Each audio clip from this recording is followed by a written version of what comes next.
네, 여러분 안녕하십니까? 오늘 5월 22일인데 지난주 일요일이죠. 5월 19일 이란 대통령이 사망하는 사건이 발생했습니다. 국제 정치에 모종의 영향을 미칠 것이라고 이제 사료가 되는 사건인데 오늘 저는 그 이란 대통령 사망 아직 그 왜 죽었는지 뭐 이런 거 잘 모르죠. 그런데 이것이 김정은의 큰 근심거리가 되겠다라는 그런 주제로 한번 말씀을 드려보려고 합니다. 그래서 오늘 강의 제목을 이란 대통령 사망 사건과 김정은의 근심, 이걸 사건이라고 하는 것이 맞을지는 모르겠습니다. 사건이라면 누가 일으킨 거가 될 거예요. 그렇지만 그냥 그 비행기 사고다 그러면은 그건 사고가 되겠죠. 사건이 아니라 뭐 이것을 염두에 두고서 여러분들이 들으시면 될 것 같습니다.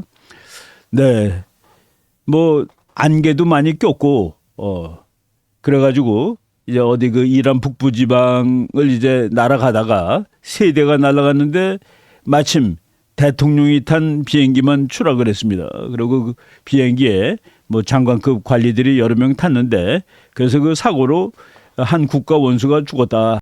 그리고 이란이란 나라는 지금 이제 미국이 또 이스라엘이 그 아주 속적으로 치는 나라입니다.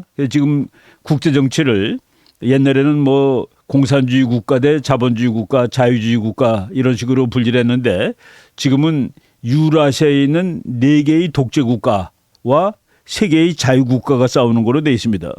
그 유라시안 딕테이터스 이 네 나라가 이란, 북한, 중국, 러시아 이 네 나라입니다. 근데 그 네 나라 중에 한 나라에서 대통령이 사망하는 사고가 났다. 지금 이제 뭐 왈가왈부하죠.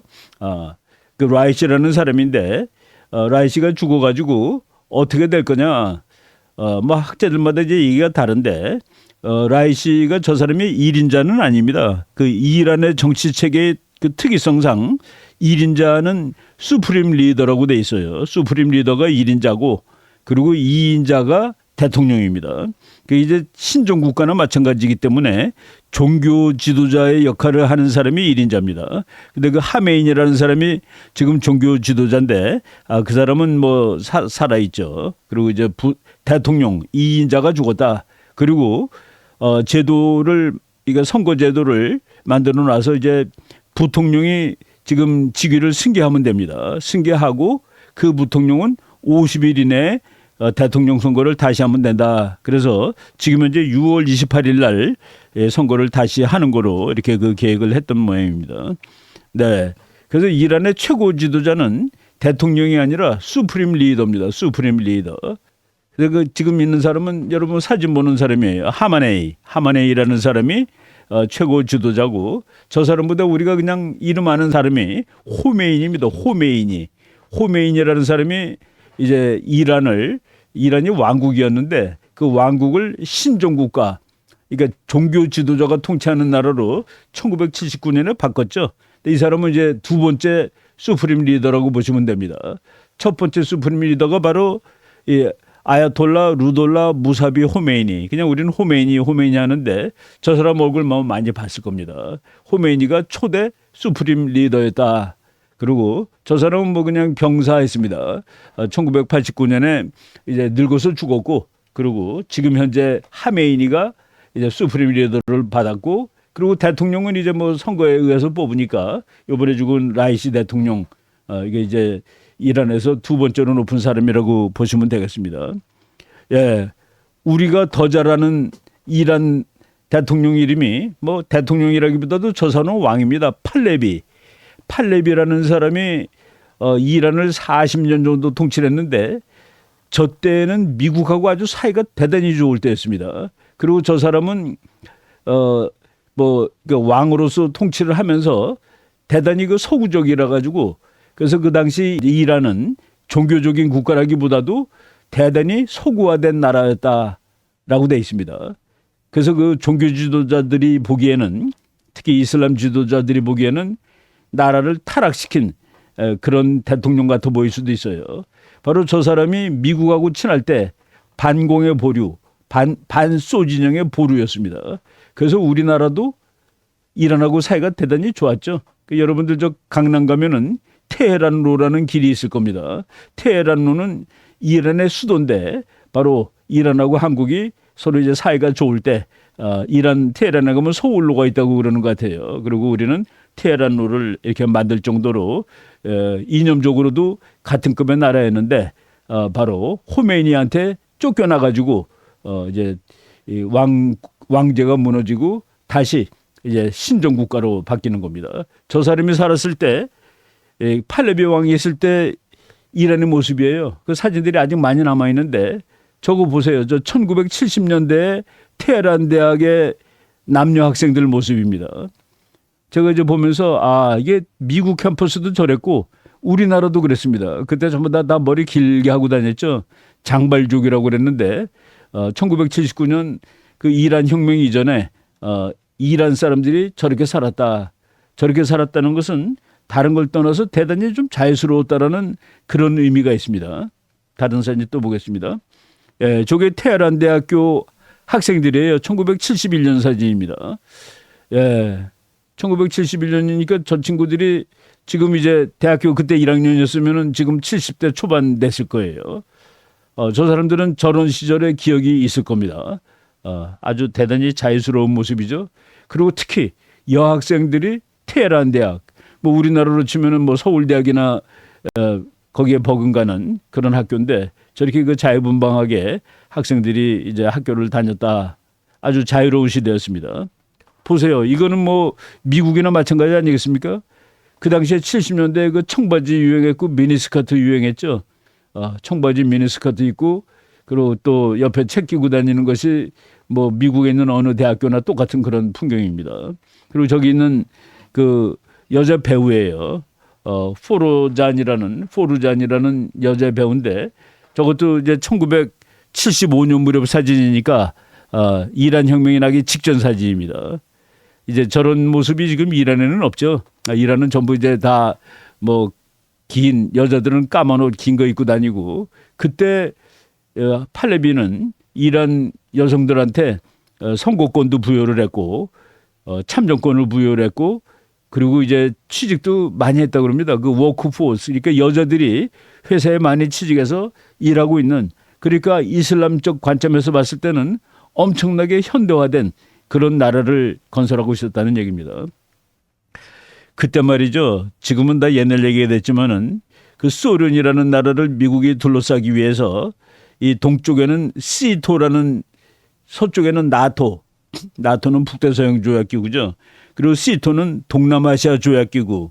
그리고 가운데 센토는 센트럴 트리티 오가니제이션이라고 그래가지고 그 소련을 격벽이 밑에서 이제 둘러막는데 영국, 터키, 이라크, 이란, 파키스탄 이 나라들이 한 팀이 돼가지고서 이제 방위 조약을 맺은 적이 있었습니다. 미국이 그 가입국으로 들어가 있지는 않는데 사실은 뭐 미국이 맞는 거나 마찬가지고 미국이 저 나라들에 대해서 무기를 다 대주고 있었죠. 터키에는 미군의 그 미사일 기지도 있었고 그리고 팔레비가 통치하던 그 이란은 엄청난 반공국가입니다. 반공국가, 반소국가였는데 그래서 팔레비한테 미국이 정말로 좋은 무기를 많이 갖다 줬습니다. 그때 이제 저도 우리나라도 저런 좋은 무기 좀 주지 왜 미국은 이란한테 저런 것만 주는 거야 할 정도로 이제 그 좋은 무기를 줬는데 팔레비가 쫓겨났죠. 그 이란 혁명 때 쫓겨나면서 이제 이란이 완전히 반미로 돌아서는 겁니다. 반미로 돌아서 그렇다고 친소련은 아니에요. 그럼에도 불구하고 저 센토라는 또 중앙조약기구, 중동조약기구 뭐 여러 가지 말로 하는데 그것은 와해되었다. 그러니까 미국과의 관계가 무너져 내렸다라고 보시면 되는 겁니다. 조비행기들이 말이죠. 그 1970년대 세계에서 제일 좋은 비행기입니다. 지금으로 치면은 F-22에 해당되는 비행기인데 F-14라는 톰 캣이라는 전투기입니다. 여러분들이 혹시 그 탑건이라는 영화 옛날 1편을 보면은 그때 그 톰 크루즈가 저 톰 캣을 조종하는 조종사로 나오죠. 요번에 이제 몇십 년 만에 새로 찍은 그 또 마베릭 그 거기에서는 F-18을 조종하는데 이란에 갔다가 이란에다가 미국이 몇십 년 전에 주었던 저 톰 캣을 타고 탈출하는 그 장면이 있습니다. 여러분들이 약간 이란이 아직도 저 비행기를 쓰고 있어요. 뭐 그때 79대나 무려 79대나 줬었는데 79대가 다 살아남아 있는 것은 아니지만은 그래도 지금도 저 비행기를 쓸 정도로 이란이 반미의 괴수 국가인데 그럼에도 불구하고 미제 전투기들을 쓰고 있다라는 그런 아이러니가 있습니다. 저 비행기는 뭐 정말로 그 최고급 전투기였죠. 그러니까 제가 이제 그 무기들 비교해 줬을 때 항상 최고를 F-14로 놓고 그렇게 강의했던 그런 기억이 납니다. 예, 바로 그 무렵에 이란은 세계에서 제일 좋은 F-14를 가지고 있을 때 우리는 참 팬텀기를 정말 국민들이 돈 내서 사왔습니다. 그래서 돈 내서 사온 다음에 방위성금 헌납기라고 이렇게 비행기에다가 썼어요. 박정희 대통령이 있을 때입니다. 75년이니까. 그런데 저 비행기 가격을 보면은 뭐 비행기가 이제 어느 게 더 좋으냐 그러면 어느 게 더 비싸냐 보면 대충 압니다. 세계 최강이었던 F-14는 지금 가격으로 계산해 보니까 1억 2,870만 불이에요. 1억 3천만 불 정도 되죠. 그리고 우리가 가지고 있던 그래도 저것도 괜찮은 비행기인데 그 팬텀기는 2,300만 불입니다. 지금 돈으로 치면은. 그러니까 이제 F-14가 팬텀기보다는 한 5배, 5.48배 비싼 비행기였다. 그러니 저 비행기를 가진 이란이 얼마나 대단했겠습니까? 예, 바로 그런 시절이 있었다는 얘기를 하는 것이죠. 예, 그런데 호메이니가 딱 혁명을 일으키고 그래서 중동에 그 미국의 그 근거지가 와야 되니까 그리고 딱 전쟁이 나죠. 균형이 깨져버리는 겁니다. 소련이 바로 옆에 있는 몇 달도 안 돼요. 그러니까 이란이 이슬람 혁명으로 국가 체제가 바뀐 다음에 미국의 힘이 거기서 이제 약해지니까 소련은 그 옆에 있는 아프가니스탄을 이제 그냥 밀고 들어가는 겁니다. 불과 몇 달도 안 걸려요. 그래서 국제 정치가 정말 그 힘의 분석을 하면은 이게 딱딱 맞아떨어지는 분석이 나올 수 있구나 하는 느낌이 들 정도로 물론 이제 소련이 아프간에 들어가서 전쟁하는 동안에 미국은 아프가니스탄 반군 저기 여러분들 그 흑백 사진 저 사람들이 무자히딘 반군이라는 사람들입니다. 저 사람들한테 별의별 무기를 다 줬어요. 그 스팅거 미사일이라고 이렇게 어깨에다 걸고서 쏘는 미사일인데 그거로 비행기를 소련 비행기들을 무자히딘이 그거로 다 맞췄습니다. 무자히딘은 말 타고 다니는 군인들이었는데 말 타고 다니는 병사들이 로켓포를 어깨에 메고 날아다니는 소련 비행기를 격추시켰다. 결국은 소련이 아프가니스탄에서 한 10년 헤매다가 결국은 목적을 달성하지 못하고 나오고 그러고 망해버렸죠. 역사가 이렇게 그 진행이 되는 그때 다 이어지는 얘기들입니다. 예. 그래서 하여간 대통령이 죽었으니까 지금 1인자인 그 하메니 이란 최고 지도자 수프림 리더가 국가 애도 기간을 5일 선포했습니다. 그래서 그 많은 사람들이 뭐 추모객들이 수만 명이 몰려 나오고 길에 와서 저렇게 우는 그런 사람들도 있고 그랬습니다. 그런데 이제 이게 다가 아니라서 이제 항상 그 문제가 되는 것이죠. 추모 물결이 이어지고 그런데 또 다른 쪽에서는 축배를 들고 기뻐한다는 거라. 예, 저 사람들은 누굴까요? 예, 저 사람들이 바로 아까 제가 사진 보여준 그런 사람들의 아들, 딸들일지 모를 것 같아요. 아마 손자일 수도 있겠습니다. 그 자유를 만끽하고 살던 제가 그 미국에 유학할 때 수많은 제가 이제 80년대에 유학을 했는데 80년대 초반부터 이란에서 엄청나게 미국으로 많이 왔습니다. 저 도망온 사람들. 그래서 그 사람들은 언제 다시 팔레비 같은 사람이 왕이 돼서 도대로 가나 하는 거를 꿈꾸고 있더라고요. 예. 그래서 축배를 들며 기뻐했다.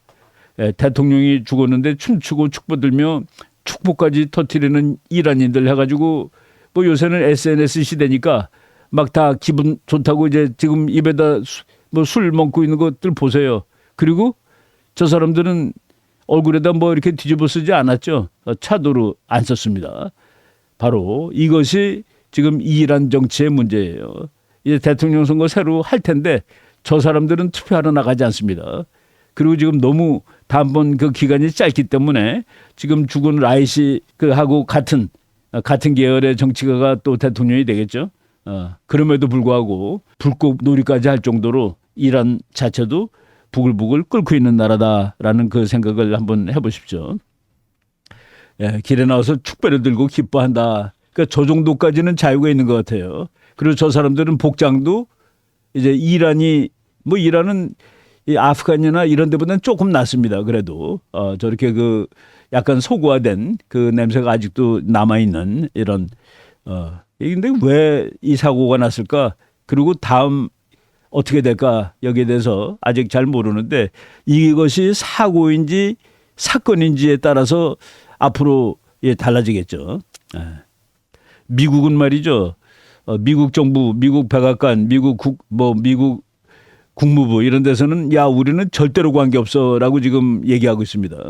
뭐 미국을 안 좋게 보는 사람은 미국이 벌써 발뺌한다라고 얘기하는데 요번에 그 바이든 대통령이 그래도 같은 뭐 대통령이니까 애도한다고 얘기했다가 지금 또 난리가 나고 있습니다. 미국 공화당 국회의원들이 아니 그런 그 살인자가 죽었는데 무슨 애도를 하느냐 말이지. 지금 우리가 이란 사람들이 기뻐하고 뭐 이렇게 하는 것은 다 이유가 있습니다. 지금 현재 며칠 전에 죽은 대통령이 통치하는 기간 동안에 아무리 적게 잡아도 550명 이상이 죽었습니다. 잡혀가서 죽은 거예요. 정치적인 이유 때문에. 그리고 6만 명 이상이 디테인 당했다. 그러니까 뭐 집에서 쫓겨나거나 체포되거나 이랬다는 뜻이죠.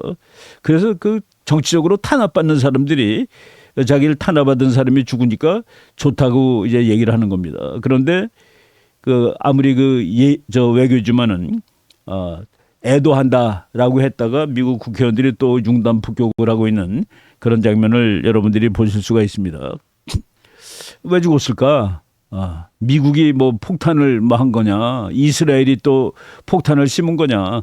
똑같은 비행기가 세 대가 갔는데 그 중에서 왜 한 대만 대통령이 탄 비행기만 추락을 하느냐? 그래서 그 많은 미국 사람들도 그렇고 다 의문해요. 그런데 뭐 첫 번째 그냥 저것을 사고라고 쳤을 때 사고일 가능성이 높습니다. 그 미국 뉴스에 이렇게 나와요. How did Iran's president end up on half century old US-made helicopter? 뭡니까? 어떻게 그 이란 대통령은 미국이 50년 전에 만든 비행기를 탔다가 이렇게 죽을 수 있다는 말인가? 이런 뜻이죠. 50년 된 헬리콥터를 탔다? 보세요. 그 나온 겁니다. 그 기사. How did Iran's president end up? 끝났다죠. On half century old US-made helicopter. 어떻게 그 50년이나 된 비행기를 타고서 그래서 이런 사람들이 미국이 책임이야라고 얘기하는데 간접적인 책임은 분명히 있는 것 같아요. 저 비행기의 부속품을 미국이 하나도 안 팔았습니다. 이란은 제재 대상이니까 저 비행기는 지금 뭐 확실히 추정을 못하는데 아까 말한 그 팔레비 대통령이 있을 때 이란이 구입한 것은 분명하다. 그러니까 팔레비 대통령이 곤저에서 쫓겨난 것이 79년 2월 11일입니다. 그러니까 몇 년 됐습니까? 45년 확실히 넘은 거죠. 그러니까 50년 된 비행기라는 말이 나오는데 저 50년 동안에 비행기 그 유지하려면은 뭐 부속품도 갈아 껴줘야 되고 뭐 정비도 해줘야 되고 그런데 제대로 했겠냐 하는 그런 생각이 드는 것이죠.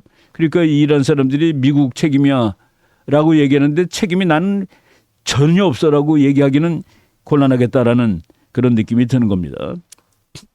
그 이란 대학 교수가 한 말이에요.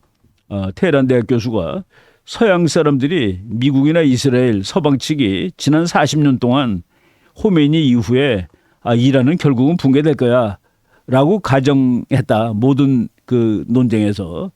그런데 이란은 살아남은 것을 기적적이라고 썼습니다. 미라큘러스라고 썼어요. 어쨌든 기적적으로 살아남았고 그리고 내 생각으로 이 교수님 생각으로 앞으로도 어느 정도 살아있을 것이다 라고 얘기를 했습니다. 우리가 이제 그 못돼 먹은 나라들 이런 나라들에 대해서 이 붕괴될 거라는 그 가설들이 많죠. 중국 붕괴론 있고 소련 붕괴론 있고 북한 붕괴론 있고 나는 이란 붕괴론도 있었다는 것은 이번에 알았습니다. 이란도 붕괴될 거야 라고 서방 측이 이렇게 생각을 했던 모양이에요. 중국 붕괴론 중국이 붕괴한다. 중국의 공산당이 붕괴한다는 의미에서는 확실히 맞습니다. 공산당과 지금 중국의 시장 경제, 완전한 시장 경제는 아니지만은 그것이 영원히 공존은 못해요. 그러니까 결국은 붕괴되는데 그것이 언제냐? 근데 저런 큰 나라가 붕괴되는 것이 뭐 하루 이틀, 뭐 1, 2년에 붕괴되는 것은 아니겠죠. 그래서 저는 중국 붕괴론이라는 말 대신에 중국은 미국을 앞설 수 없다라는 그런 주장을 하는 편입니다. 그런데 중국도 붕괴될 가능성이 없는 건 아니에요. 적극적으로 중국을 붕괴시키겠다는 미국 대통령이 나오면은 저는 중국 붕괴될 수 있다고 봅니다. 공산당이 붕괴될 수 있다고 보는 것이죠. 소련 붕괴론 저거가 1980년대에 나왔는데 저거 나왔을 때 많은 사람들이 비웃었습니다. 말이 되는 소리를 하라고. 그때 소련 붕괴시킬 수 있다라고 혼자 떠든 사람이 레이건 대통령이에요. 그리고 레이건 대통령은 직접 행동을 했죠. 그래서 레이건 대통령이 소련을 붕괴시킨 것 아니냐, 그 붕괴시켰다는 그 공은 레이건 대통령이 가져야 된다고 봅니다. 북한 붕괴론, 중국이나 소련보다는 훨씬 허약한 나라죠. 저는 이제 그 붕괴의 시기가 가까이 온 거 아닌가라고 생각을 하고 있습니다. 라이트하이저라는 미국의 그 학자도 되고 관리도 되는데 저 사람이 미국 무역대표부 대표였습니다. 트럼프 대통령 당시에. 앞으로 트럼프 대통령이 다시 되면은 아마 뭐 상무장관이라든가 무역 뭐 이런 데 관련된 그 중책을 맡을 것이 확실한 사람인데 저 사람이 작년에 책을 쓴 겁니다. 이 세상에 No trade is free. 자유무역이라는 것은 없다. 자유무역이라는 것은 없다라고 얘기를 하면서 이 세상에 라이벌을 돈 대줘가지고 길러준 나라는 지구 역사상 미국밖에 없다. 더 늦기 전에 이는 당장 관둬야 된다라고 얘기를 저 책에서 했습니다. America is the first country in history to fund the rise of its rivals. 아니 자기 적을 키워준 나라가 세상에 어디 있냐는 그런 얘기죠. We need to stop now. 지금 당장 그 before it's too late. 너무 늦기 전에 지금 당장 그 일을 관둬야 된다. 중국 얘기하는 것이죠. 내년에 혹시 트럼프가 대통령 되고 저분이 중국 문제를 담당하게 되면은 아까 바로 앞에서 말한 중국 붕괴 등등이 가능하지 않겠냐는 그런 생각을 하게 됩니다. 그리고 내가 이제 북한의 근심이라고 그랬는데 북한의 일거수일투족이 이란하고 다 연결되어 있습니다. 우리가 북한의 노동미사일이라는 미사일, 북한이 오래전에 개발한 미사일이죠. 그것이 이란의 그 미사일하고 같은 겁니다. 이름만 달라요. 북한의 노동미사일을 그 이란이 다 베껴서 뭐 베꼈는지 북한이 갖다 줬는지 할 정도로 그래서 그 지금 미국 사람들이 너 둘은 지금 다 공범이야라고 얘기를 하고 있죠. 최근에 5월 18일 날 그 미국에서 나온 얘기인데 미국은 북한이 나쁜 짓을 할 때마다 으름장만 질렀지 행동을 한 적이 없다. 지난 40년 동안 그 김정은과 전임자들이 긴장을 고조시키면은 위협만 하고 실행을 하지 않았다. 양보하고 미국 매일. 그래서 또 그냥 몇십 년 전상으로 또 다시 돌아가고. 물론 과잉 반응하거나 끝없는 확전으로 이어지는 것은 경계해야 되지만은 북한이 더 이상 나쁜 짓을 할 때 도발에 대해서 말만 하면 안 된다. 행동을 보여야 된다. 이제 바꿀 때다. 지금이 바로 그때다라는 참 무시무시한 얘기를 지금 하고 있습니다. 이거 뭐 우리가 몇 번 인용했죠. 북한이 급격히 방어 모드로 전환하고 있습니다. 북한은 항상 공세적이었죠. 그런데 최근에 와서는 전부 방어적이에요. 특히 이제 군사적으로 방어적입니다. 수세적이다 이렇게 얘기할 수 있어요. 전쟁할 어떤 이유도 없대요. 일방적으로 결행할 의도도 없고 그리고 건드리지 않는 한 전쟁 안 한다. 와 이렇게 방어적이 되다니. 그런데 놀라운 것은 최근에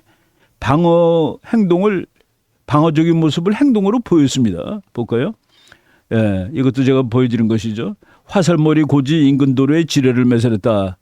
북쪽으로 올라가는 길에 지뢰를 깔았어요. 북한은 전통적으로 공격군입니다. 대한민국은 전통적으로 방어군이고 그래서 우리는 북한이 못 넘어오게 우리 쪽에다 지뢰를 깔았어요. 북한은 자기네는 공격하는 팀이니까 자기 땅에다 지뢰를 깔면 안 됩니다. 지뢰 깔려면 그걸 지뢰 깔아놓으면 걷어놓아야 돼요.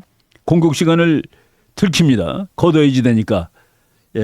이것이 이게 참 놀라운 일이다 그랬는데 맨 처음에는 그 뉴스에 뭐 그 중요 도로 몇 군데만 지뢰를 깐 거로 나왔는데 요 바로 뭐 동아일보에서 단독 보도라고 해가지고 5월 17일자 보도입니다.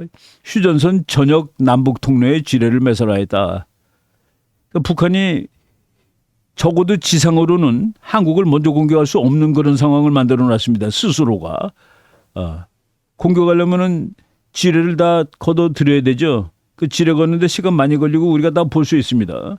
와, 이제 육군으로 공격은 안 하겠다는 소리야? 라고 할 정도로 북한이 많은 그 전략적으로 과거와 다른 행동을 보이고 있다라고 말씀드립니다. 거기에 비해서 한국 그리고 미국이 엄청나게 공세적이었어요. 저거 MQ-9 리퍼라는 저거 저는 미국이 2022년 미국 국방보고서에서 김정은한테도 저것을 사용할 수 있겠다라고 얘기해놓고 그 보고서가 나오자마자 한 달도 안 됐을 때 일본에다 갖다 놓은 거를 우리가 이제 뭐 자료를 통해서 알게 되고 이제 여러 군데서 강의를 했습니다. 근데 요번에 지난 4월 하순이에요. 저거가 한국에는 이미 4년 동안 배치되어 있었고 비밀로 했습니다.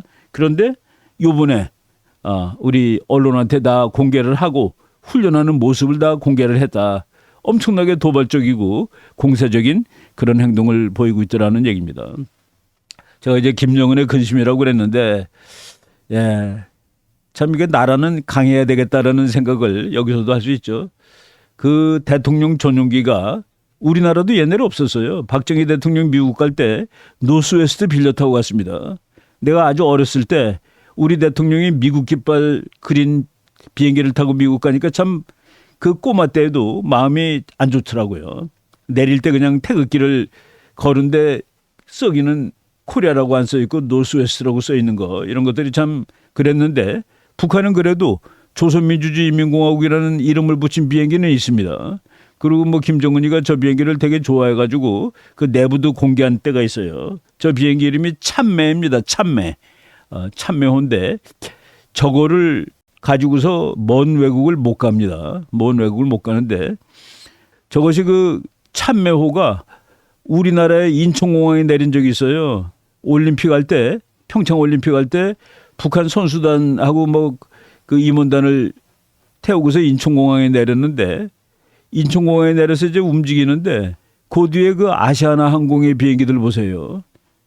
아시아나 항공 저 보잉 747 제일 큰 비행기들이죠. 그 옆에 피더럴 엑스프레스라고 또 미국의 그 우편회사 비행기입니다. 너무 모양이 상대가 안 되죠. 앞에 있는 비행기가 뒤에 있는 비행기보다 훨씬 작아 보이다니.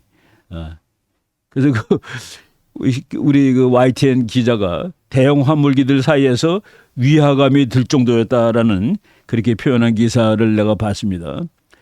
그 북한 높은 사람들 탈 때 그러니까 뭐 의식은 하는데 저 불쌍한 비행기예요. 하노이 회담할 때 저거를 한번 실험 비행을 했답니다. 하노이까지. 저거 거리상으로는 뭐 미국 본토 깊숙이 못 가도 미국 저쪽 시애틀 정도까지 간다고 그러더라고요. 북한에서. 그런데 하노이는 뭐 거리상으로 갔다 올 수 있는데 실험도 했는데 결국은 기차로 갔죠. 아무래도 불안했다는 그런 얘기입니다. 그리고 싱가포르는 그보다 먼저 한 싱가포르 회담은 비행기로 가야 되고 거기는 기차 타고는 갈 수가 없죠. 또 그건 바다를 건너야 되니까. 그래서 그때는 북한 비행기로 못 가고 중국 비행기를 빌려 타고 왔습니다. 저 중국 비행기지만 저건 보잉 747이니까 미국 비행기죠. 대통령이 그래도 북한 대통령이 에어 차이나 중국 항공이라고 쓰는 비행기를 타고 첫 번째 미 북한 정상회담을 이제 갔다 왔다는 얘기죠. 참 음모론은 안 되지만은 그래도 국제 정치의 큰 부분이 음모론으로 설명이 되는 것은 우리가 부인할 수가 없는데 이종훈 논설위원입니다. 뭐 내가 이제 참 좋아하는 그런 기자인데 이란 대통령의 추락사는 이스라엘의 조용한 보복이냐 딱 물음표 해놓고 우리나라 국정원은 김정은과 북 핵미사일 관계자를 왜 가만히 두고 있는 거야 라는 식으로 이렇게 이번에 글을 올렸습니다. 이란 대통령 추락 사건을 보고서 저거 능히 이스라엘은 이란의 핵과학자들을 참 무수히 많이 암살을 했죠. 사실입니다. 그거는. 그리고 우리나라 또 국방 문제에 아주 그 괜찮은 전문 그 유튜버가 있습니다. 신인균 박사가 김정은 전용기 뜨는 순간 쾅 뭡니까? 우리나라 공군기가 저거를 그냥 쏠 수 있다는 얘기죠. 공중에서도 참수작전을 할 수 있다 이런 얘기를 했고 그와 참 비슷한 사건 그리고 북한하고 밀접한 관계에 있는 이란에서 참 뭐 이렇게 기분 좋지 않은 그런 일이 퍼졌다는 얘기입니다. 예, 폼페오 장관 책 뭐 저거 아주 재밌게 읽었습니다만은 만나가지고서 폼페오를 처음 만났을 때 김정은이 미국이 나를 죽인다는 소문이 있다. 내가 그런 얘기를 들었다라고 딱 선제 공격을 했어요. 그랬더니 폼페오 장관이 지금도 너를 죽이려고 그러고 있지. 뭐 이게 농담인지 진담인지 알 수 없지만은 진담이죠. 이런 참 황당한 얘기가 오갔는데 뭐 그 내용들이 다 우리가 국제관계가 그렇다는 얘기입니다. 국제관계가 그렇다는 얘기죠. 저 두 사람이 미국이 죽인 사람이죠. 김정은이 만난 다음에 미국이 그 MQ-9 리퍼라는 무인 비행기로 죽인 두 사람입니다. 이라크 육군 중장 그리고 이집트 사람인데 저 사람은 알카에다 두목이죠. 미국만 그러나요? 시진핑은 왜 김정은을 죽이려는가? 저건 뭐 다 아는 얘기죠. 중국이 김정은 아주 싫어합니다. 역시 김정은도 시진핑 아주 싫어하고 왜 아주 싫어하는지는 우리가 나중에 또 말씀드리도록 하겠습니다. 거기에 또 발맞춰서 미국이 지금 러시아하고 중국이 서로 이렇게 만나는 요 즈음에 러시아하고 그 북한이 친해지는 거 이거 안 돼. 중국도 그거 우려해야 돼라는 식으로 미국이 얘기를 했습니다. 국제 정치가 이렇게 막 꼬이는 것이죠. 예, 바로 이렇게 우리가 이 사건이 복잡하게 진행되는 이런 시점입니다. 지금 나는 이 시점을 우리가 그 통일하고 한반도 전체를 안전화시키고 특히 북한 동포 2,300만을 구출하는 그런 기회로 삼을 수 있도록 한번 노력을 해보자라는 이런 생각을 하게 됩니다. 예. 우리가 오늘은 그냥 이 세상에 일어나는 그 복잡한 일을 그냥 뭐 나열하는 그런 식으로 말씀을 드렸습니다. 이 사건은 앞으로 이제 진행이 될 텐데 그 경과에 따라서 이제 왜 그런 일이 벌어졌느냐에 따라서 이제 또 국제정치의 진행 방향이 달라질 것이라고 생각이 됩니다. 네. 오늘 강의 이 정도까지 하겠습니다. 여러분 감사합니다.